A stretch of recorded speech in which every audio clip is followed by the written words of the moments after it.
First year microbiology. Last class autoclave continuation with filtration methods. Filtration process లో filtration helps to remove bacteria from heat labile liquids such as sera, sugars and antibiotic solutions.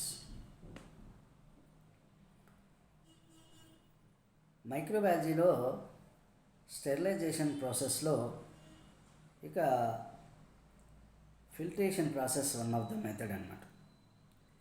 Filtration means removing from the microorganisms. దీంట్లో సీరమ్ని, షుగర్స్ని, antibiotic సొల్యూషన్స్ని ఎక్కువగా ఉపయోగిస్తుంటాం. Types of ఫిల్టర్స్లోకి వస్తే types of ఫిల్టర్స్లో first one వచ్చేసి candle filters. దీంట్లో 2 types ఉంటాయి. Unglazed ceramic filters, తర్వాత diatomaceous earth filters. Unglazed ceramic ఫిల్టర్స్లో porcelain filters, example Chamberland filters and Doulton filters. Diatomaceous earth ఫిల్టర్స్లో Berkefeld filters and membrane filters అని చెప్పేసి 2 టైప్స్ ఉంటాయన్నమాట. నెక్స్ట్ ఆస్బెస్టాస్ డిస్క్ ఫిల్టర్స్లోకి వచ్చేస్తే సిడ్జ్ ఫిల్టర్స్, స్టెర్మాడ్ ఫిల్టర్స్ అని చెప్పేసి 2 టైప్స్ ఉంటాయి. ఇక థర్డ్ వన్లో sintered glass filters, membrane filters fourth one. Fifth one వచ్చేసి ఎయిర్ ఫిల్టర్స్, సిక్స్త్ వన్ వచ్చేసి సిరెంజ్ ఫిల్టర్స్ అన్నమాట.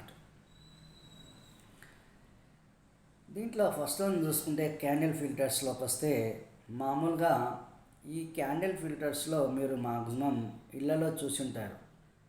ఫిల్టర్ వాటర్ని మామూలుగా జస్ట్ ఇప్పుడు అంటే కొత్తగా ఫిల్టర్ వాటర్స్ కొత్తగా వచ్చాయి.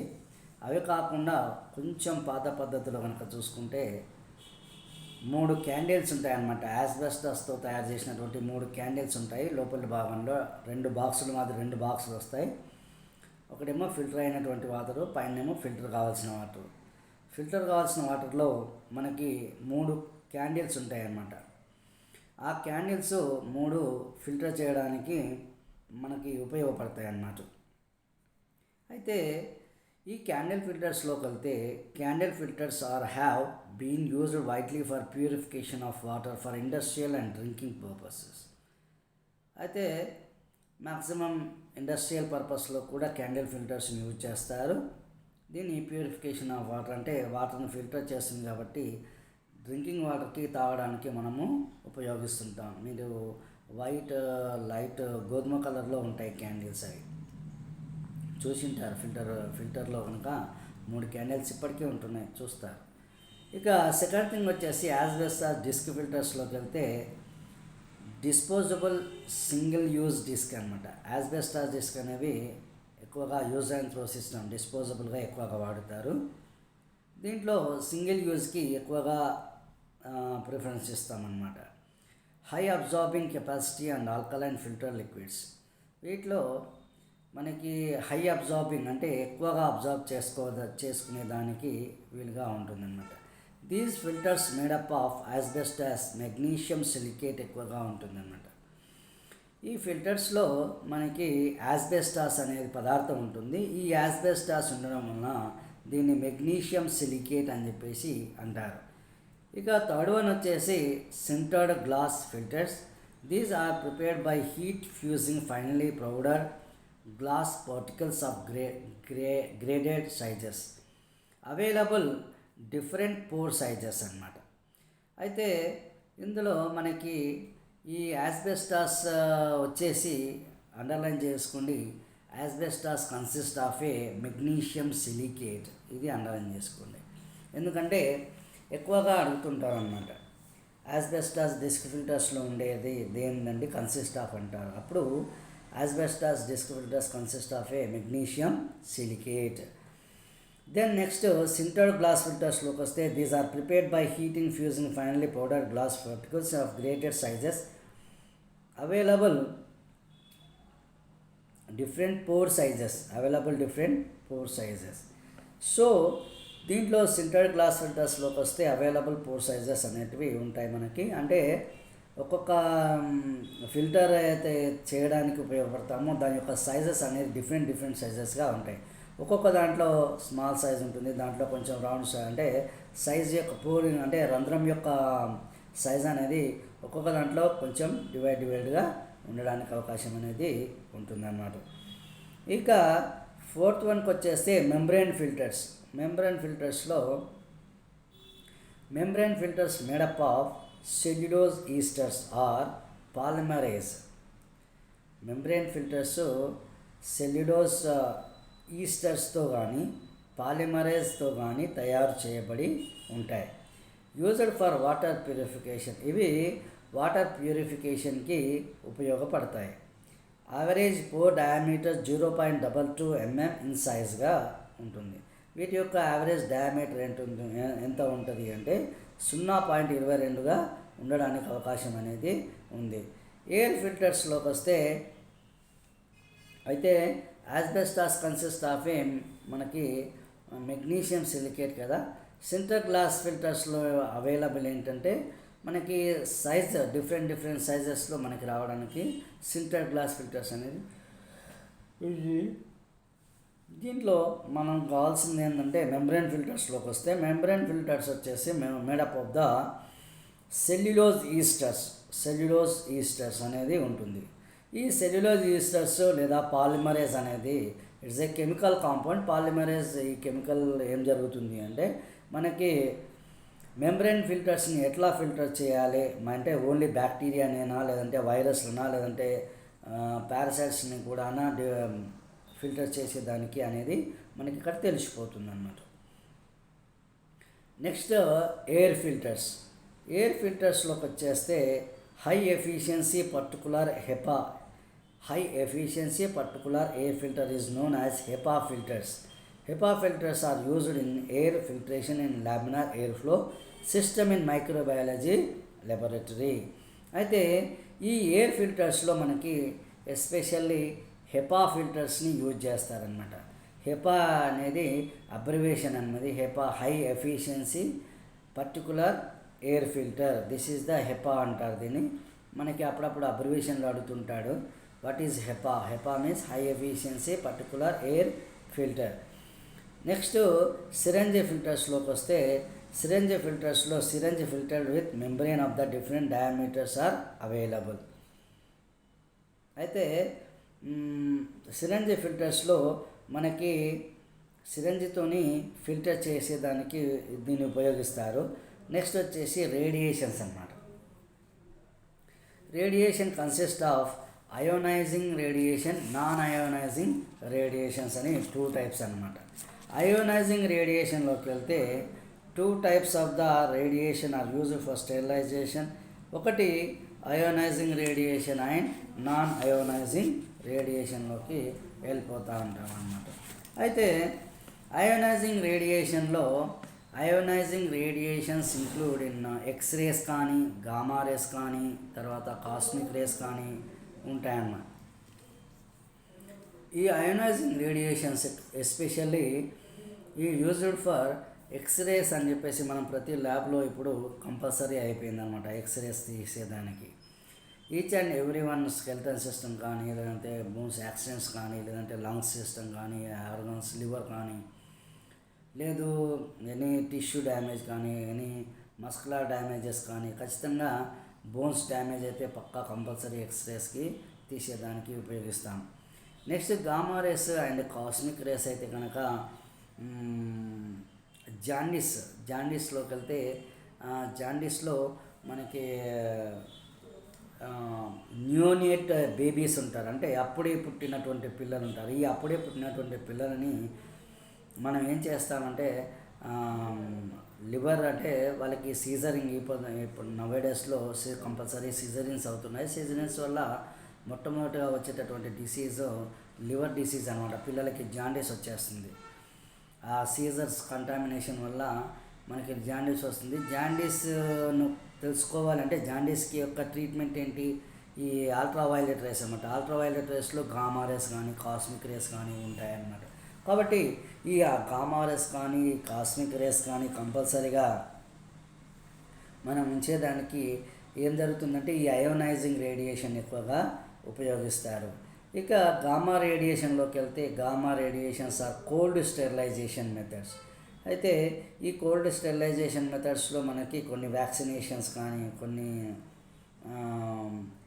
ఫ్యాబ్రిక్ మెటీరియల్స్ కానీ ప్లాస్టిక్ సిరింజెస్ కానీ మనం ఈ గామా రేడియేషన్కి అంటే కోల్డ్ స్టెరిలైజేషన్లో పెట్టాల్సి ఉంటుంది. Used for sterilization of disposable items. అయితే ఎక్కువగా కోల్డ్ స్టెరిలైజేషన్లో డిస్పోజబుల్ ఐటమ్స్ని పెట్టేదానికి చూసుకుంటామన్నమాట.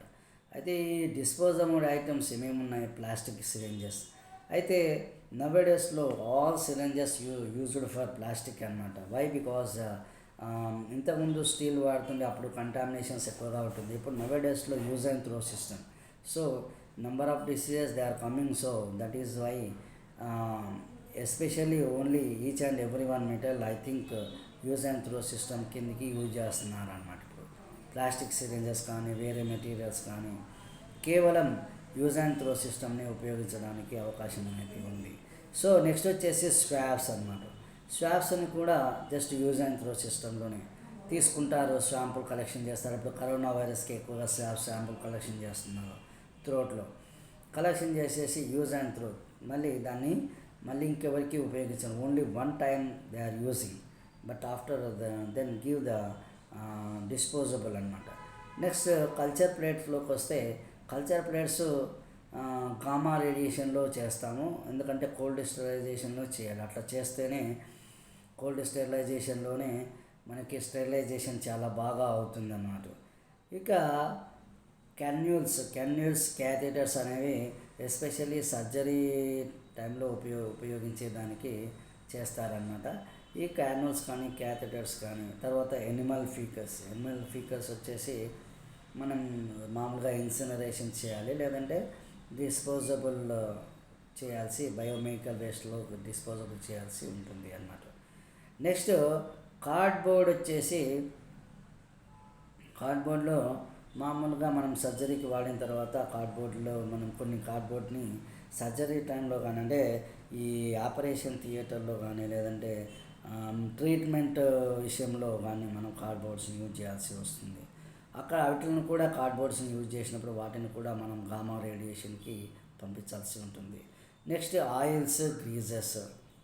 ఆయిల్స్ వచ్చేస్తే కొన్ని ఆయిల్స్ని మనం ఈ మెషినరీ టైంలో ఉపయోగించాల్సి వస్తుంది. అట్లాంటి మెషినరీ టైంలో ఉపయోగించే ఆయిల్స్ని సర్వసాధారణంగా మనం ఎప్పుడు కూడా గామా రేడియేషన్కి ఎక్స్పోజ్ చేయాల్సి ఉంటుంది. Fabric, metal foils. ఈ ఫ్యాబ్రిక్, మెటల్ ఫాయిల్స్ను ఖచ్చితంగా కూడాను మనం ఈ గామా రేడియేషన్లో చేయాల్సి ఉంటుంది. అంటే ఇవన్నీ కూడాను అయోనైజింగ్ రేడియేషన్లో భాగాలన్నమాట.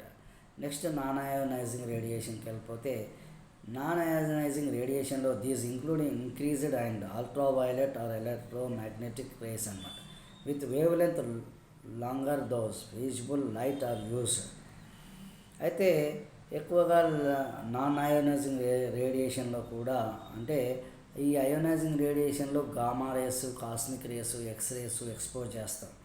నాన్ అయోనైజింగ్ రేడియేషన్లో అయితే కనుక ఓన్లీ అల్ట్రావైలెట్ రేస్ మాత్రమే ఉంటాయి. ఇందులో కొంచెం ఎలక్ట్రోమాగ్నెటిక్ రేస్ కూడా కలిసి ఉంటాయన్నమాట. అప్పుడు అంత అయోనైజింగ్ రేడియేషన్ అంత పవర్ఫుల్ అయితే ఏం కాదు, మీడియం అన్నమాట. Especially they are use for syringes కానీ క్యాథెటర్స్ కానీ ఎక్కువగా యూజ్ చేస్తూ ఉంటాం అన్నమాట. అయితే ఎంట్రీకి వచ్చేసి ఆపరేషన్ థియేటర్స్లో కానీ లాబొరేటరీలో కానీ ఎక్కువగా ఉపయోగించేదానికి ఈ యొక్క అయోనైజింగ్ రేడియేషన్ని ఉపయోగిస్తుంటారు. అయితే మనకి ఎగ్జామినేషన్లో కెమికల్ స్టెరిలైజేషన్ అని చెప్పేసి అంటారు. అంటే ఫిల్ట్రేషన్లోకి వస్తే how to radiation in microbiological sterilization అంట. అట్లాంటప్పుడు రేడియేషన్ కూడా ఒక క్వశ్చన్ కిందకి రావడానికి అవకాశం ఉంటుంది. Radiation it is a ionizing, non ionizing radiation. కాబట్టి ఎవరైతే ఎక్స్రే ల్యాబ్లో చేస్తుంటారో ఖచ్చితంగా వాళ్ళకు ఒక సూచన ఏంటంటే ఎక్స్రే ల్యాబ్లో చేసేటప్పుడు compulsory you have to use for lead consist of a anti of rays అన్నమాట, రేడియేషన్. అంటే ఈ లెడ్లో మనకేముంటుంది అంటే ఈ రేస్ని రివర్స్ పంపించేదానికి, అంటే శరీరంపై పడకుండా మళ్ళీ అవే రేస్ని తిరిగి పంపించేదానికి ఈ యొక్క లెడ్లో ఉంటాయన్నమాట. అది వెరీ వెరీ ఇంపార్టెంట్. అది అందుకే లెడ్ కంపల్సరీ వేసుకోవాలి. ఒకవేళ ఈ యొక్క రేడియేషన్ వల్ల మనకు వచ్చేది అంటే మనకు ఎందుకు మొబైల్ నుంచి కూడా రేడియేషన్స్ రావడానికి అవకాశం అనేది ఉంటుంది. అయితే ఈ రేడియేషన్ ప్రాసెస్లోకి వెళ్తే రేడియేషన్ వల్ల మనకి especially males and females reproductive system పైన ప్రభావం చూపించేదానికి ఉంటుంది అన్నమాట. అంటే ఈ రీప్రొడక్టివ్ సిస్టమ్ ఏదైతే ఉందో సాధ్యమైనంత మేర రేడియేషన్కి గురి కాకుండా ఉండాలి. ఎవరైతే రేడియాలజీ డిపార్ట్మెంట్లో చేస్తారో వీళ్ళు సిటీ స్కాన్ వాళ్ళు కానీ, తర్వాత ఎంఆర్ఐ వాళ్ళు కానీ, లేదంటే ఈ ఎక్స్రే డిపార్ట్మెంట్ వాళ్ళు కానీ సాధ్యమైనంత మేర కేవలం ఎక్సర్సైజ్ చేస్తున్నాం కదా వస్తుంది కదా అని చేయాలి, కానీ దానికి తగినంత తిండి తినాలి. విత్ ప్రికాషన్స్ కూడా మీరు పాటించాల్సిందిగా ఉంటుంది. ఇది మీరు గమనించాల్సినటువంటి విషయం అన్నమాట. ఇక ఇది ఫిల్ట్రేషన్లో కనుక చూసుకుంటే మనం క్యాండిల్ ఫిల్టర్స్, తర్వాత asbestos disc filters, sintered glass filters, ఇవన్నీ కూడా ఈ ఫిల్టర్స్లో ఒక్కొక్క ఫిల్టర్స్లో ఒక్కొక్కటి ఉంటుంది. క్యాండిల్ ఫిల్టర్స్ ఏమో drinking water purpose, asbestos they are used for magnesium silicate ఉంటుంది. ఎస్పెషల్లీ కదా సింగిల్ యూజ్ డిస్క్ యూజ్ చేస్తారు. మెంబ్రెయిన్ ఫిల్టర్స్లో అయితే కనుక దీన్ని కూడా ప్యూరిఫికేషన్ వాటర్లో చేస్తారు. సో ఇవన్నీ కూడా ఈ ఫిల్టర్స్ యూజ్ చేసిన తర్వాత రేడియేషన్లోకి వెళ్ళిపోతాం. నెక్స్ట్ రేడియేషన్ ఆఫ్టర్ కెమికల్ మెథడ్స్లోకి వెళ్ళిపోతాం. Continuation tomorrow. Thank you all of you.